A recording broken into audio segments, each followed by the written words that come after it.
মাননীয় স্পিকার, আপনি নিজেও একজন কৃষকের সন্তান। এই দেশের অধিকাংশ মানুষ, অধিকাংশ পরিবার কোনো না কোনোভাবে প্রত্যক্ষ বা পরোক্ষভাবে কৃষির সাথে জড়িত। আমরা সরকার গঠন করার সাথে সাথে প্রথম ক্যাবিনেট মিটিংয়ে আমরা সেই সিদ্ধান্ত নিয়েছি, যার ফলে সমগ্র বাংলাদেশে 13 লক্ষ কৃষক যাদের ঋণ 10,000 টাকা ছিল সুদ সহ সেই ঋণকে মওকুফ করে দেওয়া হয়েছে। মাননীয় স্পিকার, বর্তমান সরকার বাংলাদেশের জনগণ দ্বারা নির্বাচিত একটি সরকার। অবশ্যই এই সরকারের লক্ষ্য একটি, জনগণ, জনগণ এবং বাংলাদেশের জনগণ। এবং সে কারণেই মাননীয় স্পিকার, বর্তমান সরকার চায় বাংলাদেশকে একটি কল্যাণ রাষ্ট্রে পরিণত করার জন্য, যেখানে সমাজের প্রতিটি শ্রেণী, প্রতিটি মানুষ, পেশার মানুষ রাষ্ট্রীয় সেবা কমপক্ষে পাবেন।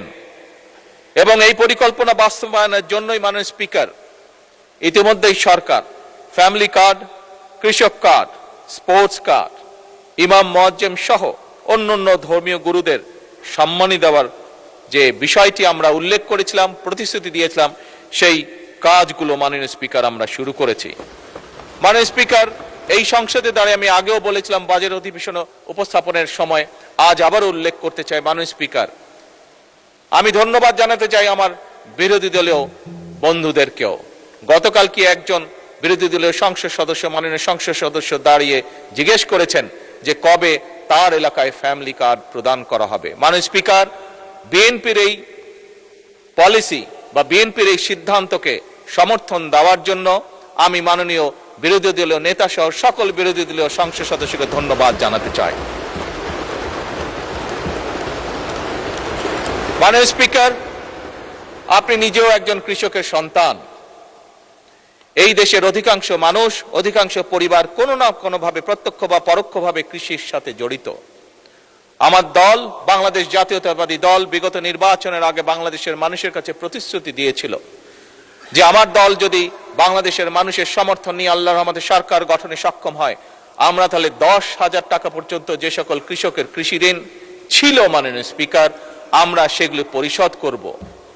মাননীয় স্পিকার, সেগুলো সরকার থেকে পরিশোধ করব, অর্থাৎ সেগুলো সুদ সহ ঋণ আমরা মওকুফ করে দেব। মাননীয় স্পিকার, আমরা সরকার গঠন করার সাথে সাথে প্রথম ক্যাবিনেট মিটিংয়ে আমরা সেই সিদ্ধান্ত নিয়েছি, যার ফলে সমগ্র বাংলাদেশে 13 লক্ষ কৃষক যাদের ঋণ 10,000 টাকা ছিল সুদ সহ সেই ঋণকে মওকুফ করে দেওয়া হয়েছে। মাননীয় স্পিকার, কারণ আগেই আমি বলেছি মাননীয় স্পিকার, আমাদের লক্ষ্য হচ্ছে একটি রাষ্ট্র গঠন, একটি দেশ গঠন, যেখানে আমাদের মূল লক্ষ্যই হবে জনগণ। মাননীয় স্পিকার, সরকারের পরিকল্পনা অনুযায়ী নির্ধারিত নির্বাচিত প্রতিটি সেক্টরের মানুষের কাছে আর্থিক সুবিধা সম্মিলিত বিভিন্ন ধরনের যে সকল কার্ডগুলো আছে, আমরা সফলভাবে সেগুলো পৌঁছে দেওয়ার কাজ পর্যায়ক্রমিকভাবে ধীরে ধীরে শুরু করেছি। কিন্তু মাননীয় স্পিকার, এই সবগুলোকে এক সময় আমরা একটি কার্ডের মধ্যে নিয়ে আসতে চাই এবং সেজন্যই মাননীয় স্পিকার, আমরা সিদ্ধান্ত গ্রহণ করেছি পর্যায়ক্রমিকভাবে আমরা সবগুলো, সেটি কৃষক কার্ড হোক, সেটি ফ্যামিলি কার্ড হোক, সেটি প্রবাসী কার্ড হোক, সেটি ইমাম মুয়াজ্জেম সাহেবদেরকে যে সম্মানী দেওয়া হচ্ছে সেটির কার্ড হোক, সবকিছু আমরা ইউনিভার্সাল কার্ড নামে একটি কার্ডের ভিতরেই আমরা সবকিছু নিয়ে আসব। মাননীয় স্পিকার, আগেও বলেছি, আবারও বলছি, একজন নাগরিক হিসাবে, একজন রাজনীতিবিদ, রাজনৈতিক কর্মী হিসাবে, একজন জনগণের নির্বাচিত প্রতিনিধি হিসাবে আমি বিশ্বাস করি, রাষ্ট্র যদি নাগরিকদের দায় মেটাতে ব্যর্থ হয় তাহলে জনগণ এবং রাষ্ট্র উভয়ই দুর্বল হয়ে পড়বে। মাননীয় স্পিকার, আমি মনে করি এই সকল সুবিধা